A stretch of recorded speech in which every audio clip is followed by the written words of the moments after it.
મારું નામ રામી આયુષી છે। હું અમદાવાદથી છું અને મારું ક્વોલિફિકેશન છે કે મેં નેચરોપેથી એન્ડ યોગિક સાયન્સમાં માસ્ટર કમ્પ્લીટ કર્યું છે અને પ્લસ મેં ડાયટિશિયનનો કોર્સ VLCCથી પાસ આઉટ કરેલો છે। અને હું એકચ્યુઅલી આર્ટ ઓફ લિવિંગમાંથી બિલોંગ કરું છું। તો આર્ટ ઓફ લિવિંગમાં સેવા શું છે એ અમને ત્યાં શીખવાડવામાં આવે છે અને એના કારણે જ હું કેન સારથીનો જે આપણો રૂબી મેમ કોર્સ ચલાવી રહ્યા છે સંજીવની લાઈફ બિયોન્ડ એમાં હું એન્ટર થઈ હતી અને મારા ઘરમાં કોઈને કેન્સર કે કશું છે નહીં એટલે મને બરોબર પ્રોપર નોલેજ નહોતું કે કેન્સર શું છે। તો જ્યારે હું આ કોર્સમાં જોઈન થઈ ત્યારે આ કોર્સમાં મને થિયરી ક્લાસમાં શીખવાડવામાં આવ્યું કે કેન્સરના લક્ષણ શું છે, કેન્સર કેવી રીતે થાય છે, કેન્સરના સેલ કઈ રીતે ડેવલપ થાય છે, એ બધું મને આ કોર્સમાં બતાવ્યું। અને બીજું કે આ કોર્સમાં એ બી શીખવા મળ્યું કે ધારો કે તમને કેન્સર છે કે તમારા ઘરમાં કોઈ કેન્સર છે તો એને તમે કઈ રીતે ફેમિલી મેમ્બર હોય કે પોતાનું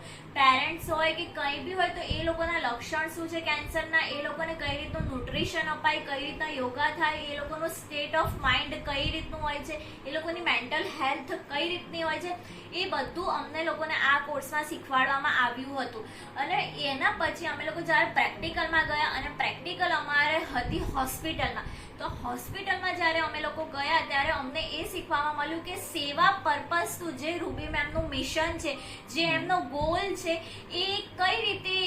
કેન્સરના પેશન્ટને હેલ્પ કરે છે એ મેં સૌથી વધારે જોયું અને મને સેવા કરવી બહુ જ ગમે છે એટલે હું આ કોર્સમાં આવી હતી। અને ત્યાં મેં પ્રેક્ટિકલમાં એ જોયું કે ફેમિલી છે કાં તો પેશન્ટ છે કે એમના ફ્રેન્ડ સર્કલ છે તો એ લોકોનું માઇન્ડ કેવું હોય છે, એ લોકોની હાલત કેવી હોય છે, ફિઝિકલ મેન્ટલ હેલ્થ કેવી હોય છે અને એ લોકોને કઈ રીતે કેન્સર બાબતે એ લોકોને કઈ રીતે અવેર કરવા કે કેન્સર એટલે કંઈ એવું નથી કે તમે હારી ગયા છો કે નાસી પાસ થયા છો। તો મને ત્યાં એ બી શીખવા મળ્યું કે તમે કેન્સર એટલે એવું નહીં કે તમે આમ છે તેમ છે, એવું આપણે જે ગુજરાતીમાં બોલતા હોય છે એ રીતનું નથી। કેન્સરને કોઈ બી હરાઈ શકે છે, એવું નથી કે નથી હરાવતા। તો ત્યાં મેં એ જ જોયું કેન્સરની હોસ્પિટલમાં જઈને કે ત્યાં પેશન્ટને આપણે કઈ રીતે સેવા પર્પઝથી હેલ્પ કરીએ, કઈ રીતે યોગા થ્રુ કે ફિઝિકલ થ્રુ કે મેન્ટલ થ્રુ એ લોકોને આપણે ફેમિલી કે પેશન્ટને હેલ્પ કરી શકીએ, કઈ રીતે ખાવા પીવાની બાબતમાં આપણે એમને હેલ્પ કરી શકીએ, એ બધું મેં ત્યાં જઈને જોયું। અને એકચ્યુઅલીમાં જે રૂબી મેમનું જે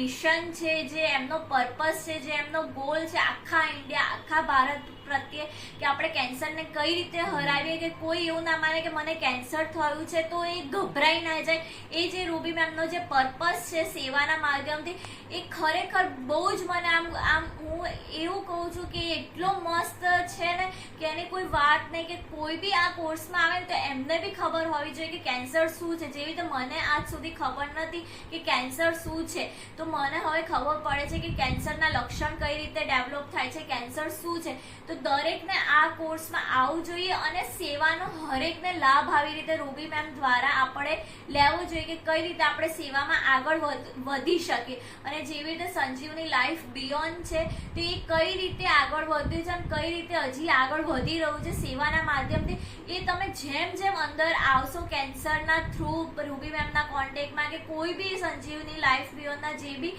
હોય એની અંદર તમે કોન્ટેક્ટમાં આવશે એ લોકોના મેમ સરના અંદરમાં, તો તમને ખબર પડશે કે તમે કઈ રીતે સેવાના પર્પઝથી આગળ વધી શકો છો। તો હું હજી બી એવું જ ઈચ્છું છું કે મને હજી બી કંઈક આગળ વધવાનો મોકો મળશે તો હું ખરેખર એનો લાભ બરોબર રીતે અને મારા 100% આપીને એ હું પ્રયત્ન મારો પૂરો કરીશ। જેવી રીતે મેં પ્રેક્ટિકલમાં અને થિયરી ક્લાસમાં મેં મારા 100% આપીને આગળ વધી અને મને આ કોર્સથી બહુ જ એટલે સખત મને ગમ્યું છે કે મને એવું થાય કે હું બીજાને બી મોકલું, એટલે મારો પ્રયત્ન હજી ચાલુ જ છે ને હું પ્રયત્ન કરતી રહીશ। Thank you so much.